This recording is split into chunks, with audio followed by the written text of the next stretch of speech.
Good morning সবাইকে। তো আজকের 2 তারিখ ডিসেম্বরের এবং বর্তমানে 9:17-18 বাজে।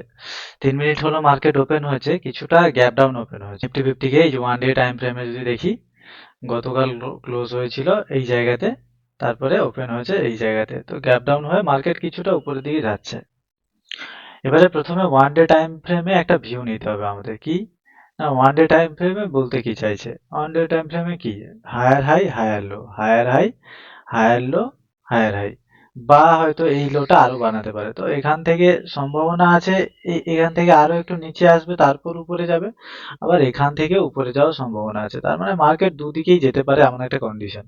ঠিক আছে, আমাদের দুদিকে যাওয়ার চান্সটাই, মানে সুযোগটাই খোলা রাখতে হবে, যে একদিকে বায়াস হলে হবে না যে একদিকেই যাবে। সেই কথাটা মাথায় রেখে কাজবাজ করতে হবে। ঠিক আছে, তাহলে সেই অনুযায়ী প্ল্যান কি হওয়া উচিত? না, নিফটি ফিফটিতে বর্তমানে আহ একটু নিচে ওপেন হয়ে মার্কেট উপরের দিকে যাওয়ার চেষ্টা করছে। তো এখানে প্রাইস অ্যাকশন আমরা কিছুই পাচ্ছি না। কি কারণ? যদি এই জায়গা থেকে এই আরেকটু উপরে গিয়ে এইখান থেকে রেজিস্ট হয়, তখন এখান থেকে ডাউনের দিকে নেওয়া যেতে পারে। কারণ কি না, অ্যাজ পার যে স্ট্র্যাটেজি আপনাদের শেখানো হয় সেটা অনুযায়ী এই জায়গাতে প্রাইসও বেশি রয়েছে। পুট সাইডে যদি আমরা যাওয়ার প্ল্যান করি, প্রাইসও বেশি রয়েছে। এই যে ট্রেন্ড চলছে সেই ট্রেন্ড অনুযায়ী 5 মিনিট টাইম ফ্রেমে যদি ট্রেডিং এর কথা বলি আর কি, তো আর একটু উপরে গিয়ে এই জায়গা থেকে যদি রিজেক্ট হয়, সেখান থেকে একটা প্ল্যান করতে পারি। ঠিক আছে, সেটা দেখবো আমরা, ধীরে ধীরে সময় লাগবে। 5 মিনিট টাইম ফ্রেমে ধীরে ধীরে বিল্ড হবে প্রাইস অ্যাকশন, তারপরে আমাদের ডিসিশন তৈরি হবে। তো তার আগে আমরা দেখবো যে 1 মিনিটে আমরা কোনো ট্রেড পাই কিনা স্ক্যাল্পিং। খুবই অল্প স্টপ লস দিয়ে, খুবই অল্প টার্গেট, 1:1 একটা টার্গেট আমরা পেতে পারি কিনা, সেটার প্রাইস অ্যাকশন কিরম তৈরি হচ্ছে কিনা সেটা একটু দেখার চেষ্টা করবো। আচ্ছা, 1 মিনিট টাইম ফ্রেমে যদি দেখি যে নিফটি ফিফটি বর্তমানে উপরের দিকেই যাচ্ছে, এখান থেকে সেরকম কিছু ইঙ্গিত আমরা পাচ্ছি না। এটা নেগেটিভ ক্যান্ডেল তৈরি হলো এখানে, ঠিকই এখানে রেজিস্ট্যান্স তো রয়েছে।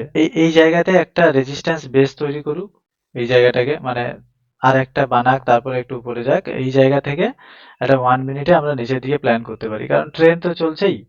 1 মিনিটে সেই হিসাবে এখান থেকে যদি একটু রিজেক্ট হয়, তাহলে নিচের দিকে একটা প্ল্যান করতে পারি।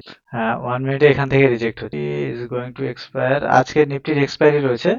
তো আমি সাজেস্ট করবো যে 2 তারিখ নয়, 9 তারিখের এক্সপায়ারি যদি নিতে চান, 9 তারিখের এক্সপায়ারি নিন। ঠিক আছে, তো 9 তারিখে 26,150 ফুট, 26,150 ফুট 124-25 টাকা চলছে। এই ক্যান্ডেলটা যদি রেড হয়, আচ্ছা এটা ক্লোজ হয়েছে, রেড হয়নি, তো আরেকটা রেড ক্যান্ডেলের ওয়েট করুন। এই যে রেড ক্যান্ডেলটা তৈরি হচ্ছে, এখনো 30 সেকেন্ড বাকি ক্যান্ডেল ক্লোজ হতে। 125 নাগাদ হয়তো আমাদের এন্ট্রি হতে পারে। ক্যান্ডেলটা কেমন ক্লোজ হয় দেখি। ঠিক আছে, এই জায়গাতে বর্তমানে প্রাইস কত চলছে, এই জায়গাতে একটা এন্ট্রি হতেই পারে।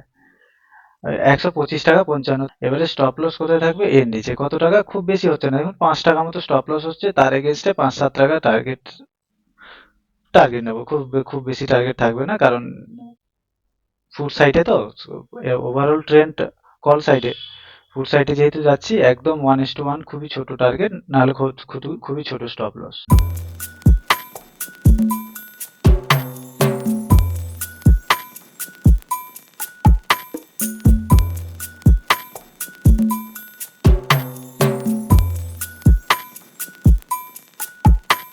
ওকে, টার্গেট আমাদের হিট, তবে আর একটু ওয়েটও করা যায়। এই ধরুন 7 পয়েন্টের জন্য, ঠিক আছে, 7-8 পয়েন্টের জন্য, ওই 33 পর্যন্ত গেল, তারপরে এক্সিট করলেন, কারণ আরেকটু নিচে তো আসবে মার্কেট, এই জায়গা পর্যন্ত অ্যাটলিস্ট আসবে।